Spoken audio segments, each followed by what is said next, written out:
ጀግንነት ያለው ግን የማየው ጀግንነት የውጊያ ጀግንነት አይደለም። የማየው ጀግንነት የተስፋ ጀግንነት ነው። የሰላም ጀግንነት ነው። የመለወጥ ጀግንነት ነው። እነዚህ ወጣቶች ውጊያ መግባት አለባቸው ብዬ አላምንም። በዚህ ዘመን ውጊያ ወደ ኋላ እንጂ ወደፊት ሊወስደን አይችልም። እነዚህ ወጣቶች ይበቃቸዋል። አሁን የሚያድጉበት ጊዜ ነው። አሁን የሚለወጡበት ጊዜ ነው። እኔም እነሱን ለማስተማር ወጣቶቹን ለማነቃቃት ራሴን በጣም ሳዘጋጅ ነበር። በተቻለኝ አቅም እንዴት አድርጌ እነዚህ ወጣቶችን ተስፋቸው ላስቀጥለው፣ እንዴት በራስ መተማመናቸው እንደገና እንዲመልሱ ላግዛቸው፣ እንዴት ቀና ብለው እንዲሄዱ ላግዛቸው፣ እንዴት ውስጣቸው ላይ ያለው ፍርሃት ለመቅረፍ ልሞክር። እነሱ ያለፉትን ነገር ባላልፍም ግን ልክ እንደ አንድ ወንድማቸው እረዳቸዋለሁ። የውጊያ ጓደኞች ያጣሁበት ውጊያ ነው። የውጊያ ወንድሞችን ያጣሁበት ውጊያ ነው። እመኑ። እንዲደገም ግን አልፈቅድም። ያመኛል በጣም። ታሪክ መደገም የለበትም። ከፍ ብለን መገኘት አለብን። ከታሪካችን ከፍ ብለን መገኘት አለብን። መስተካከል አለብን። በጣም ይህ መልእክት ለኢትዮጵያውያን ይሁን፣ ለሁላችሁም። ትግራይ ስትባል መሬት የምትመስላችሁ ከሆነ ተሳስታችኋል።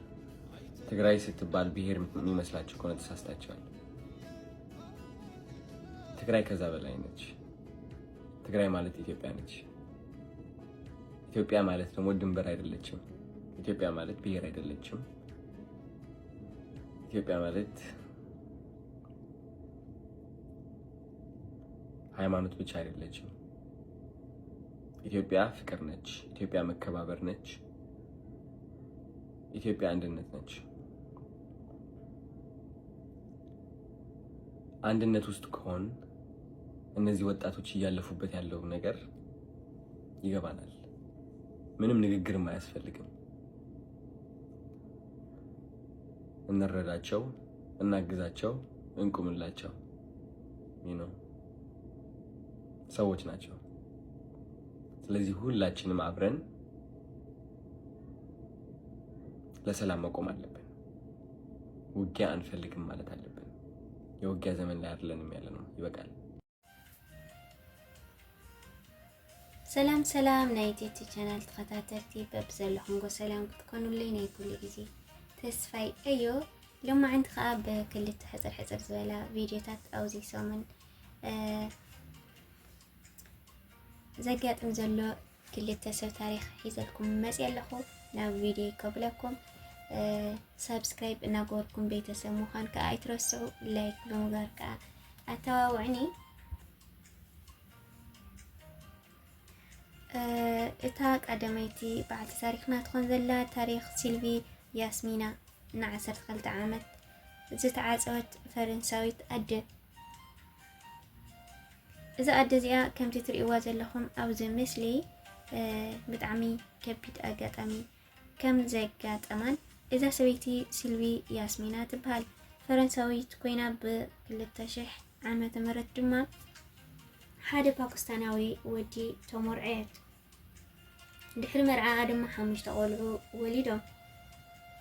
ንፖሊስ ብዝሃወቶ ቃል መሰረት ድማ መጀመርያ ምስ ቤተሰቡ ጽቡቕ ይነብር ነይሩ ትብል ኮይኑ ግን 2014 ከባቢ ጀሚሩ ግን ሰብኣያ ኣብ ፓኪስታን ኣብ ዝርከብ ከይበር ናብ ዝበሃል ከባቢ ብምውሳድ ንሳን ደቃን ኣብ ሓደ ቦታ ቆለፎም። ከም ዝገለጸቶ ድማ እቶም ቆልዑ ከም ድልየቶም ክወጹን ከኣቱን ኣይፈቕደሎምን ነይሩ። ትምህርቲ ድማ ፍጹም ኣይተምሃሩን።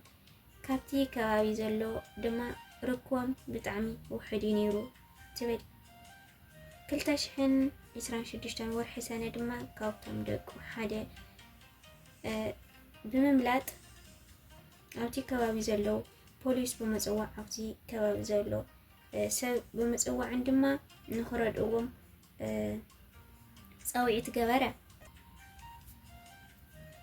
ኮይኑ ከዓ ፈረንሳይ ሰበስልጣናትን ናይ ፓኪስታን ሰበስልጣናትን ብምትሕውዋር ድማ እዛ ሰበይቲ ሲልቪን ያስሚና ምስ ደቃ ናብ ዓዳ ክትምለስ ከም ዘለዋ ድማ ብምርዳእ ፍቃደኛ ከም ዝኾነት ተገሊጹ ክስካዕ ሕዚ ከዓ እቲ ፓኪስታናዊ ኣቦኦም ድማ ኣብ መርመራ ከም ዝርከብ ጉዳይ ቤት ፍርዲ ድማ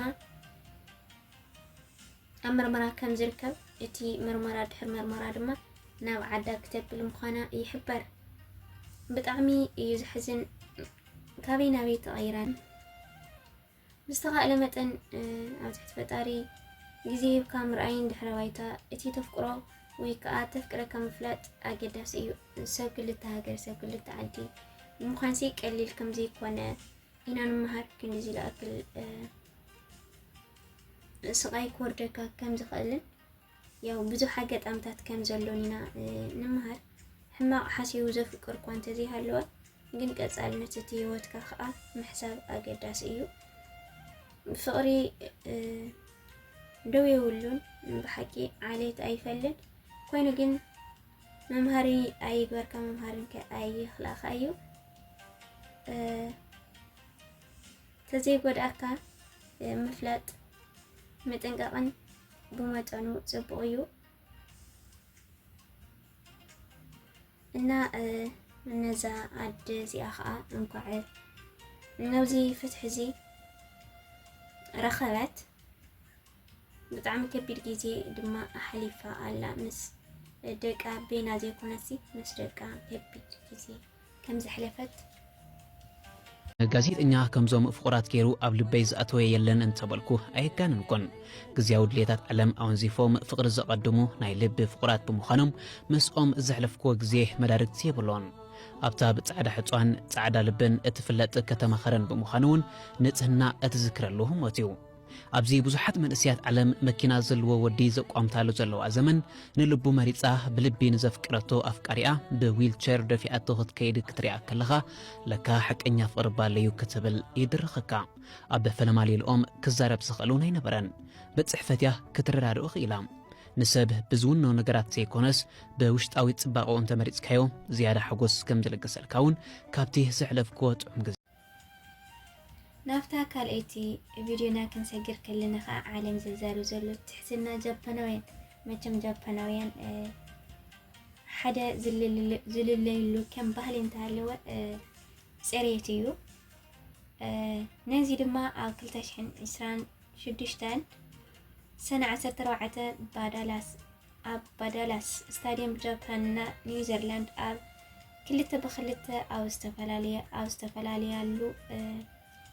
ሸርቶ ድማ ኣብቲ ስታዲየም ውሽጢ ፍሉይ ነገር እዮም ሰሪሖም ድሕሪ እቲ ደስ ዝብል ጨዋታ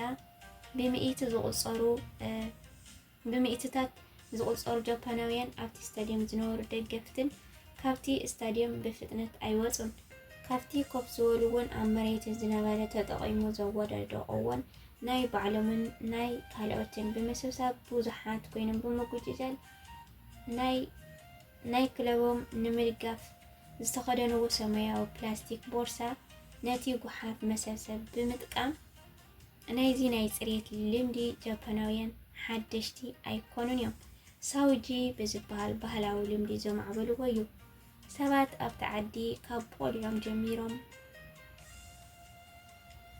ከባቢኦም ንጹህ ክገብሩ ከም ዘለዎም ዘምህር ስርዓት እዩ ኣብ ናይ ጃፓን ቤት ትምህርትን بحسب زتقومون بوتاتات ناي هزبن أو كلهم مصراي يمهروا بزي مخنيات ناي جاباناويان دقفتي كلهم تشنف أي تشنف زي قد استاديومو كاسري وقيام نيرهم يبهالو زي حاقوسن عقباتين يدما زي فترة لهم እዚ ባህሊ ነቶም ተጫወቲ እውን ድርሻ ኣለዎም እዩ ይብሉ።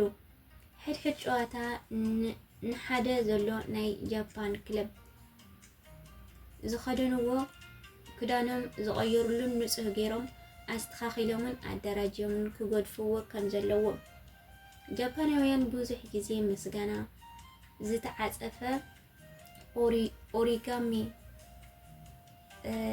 ናይ ኣኽብሮት ዒፍ እዮም ዝሓድጉ። ኣጽርዮምስ እንደገና ከዓ ኦሪጋሚ ዝበሃል ዒፍ ኣብኡ ይገድፉ ማለት እዩ ድሕሪ እቲ ፅሬት። ኣብ ዳላስ ዝነበረ ከዓ ፍሉይ ነይሩ። ቪፒኤን ኤፍኤል ተጫዋቲ ጀማይስ ዊስተን ናይ ጃፓን ማልያ ተከዲኑ መስ ናይ ጃፓን ደገፍቲ ብምዃን ስታድየም ምፅራይ ተሳቲፉ እና ካብ ጃፓናውያን እንመሃር እንተሃለወ ንጽህና ከባቢ ከም ባህሊ ከም ዝሓዝውን ብዓለም ደረጃ ድማ መለለይኦም ኮይኑ ከም ዘሎን ክብርን ተገዳስነቱም ድማ ኣዝዩ ዝድነቅ ኮይና ኣሎ ማለት እዩ። እና ቪዲዮ ፈቲኹም ክትኮኑ ተስፋ ይግበር። ላይክ ሰብስክራይብ እናገበርኩም ከዓ ኣተባብዕኒ ኩራተይ። ሓሳብ ርእይትኩም ድማ ኣብ ቦታ ኮመንት ክደፍለይ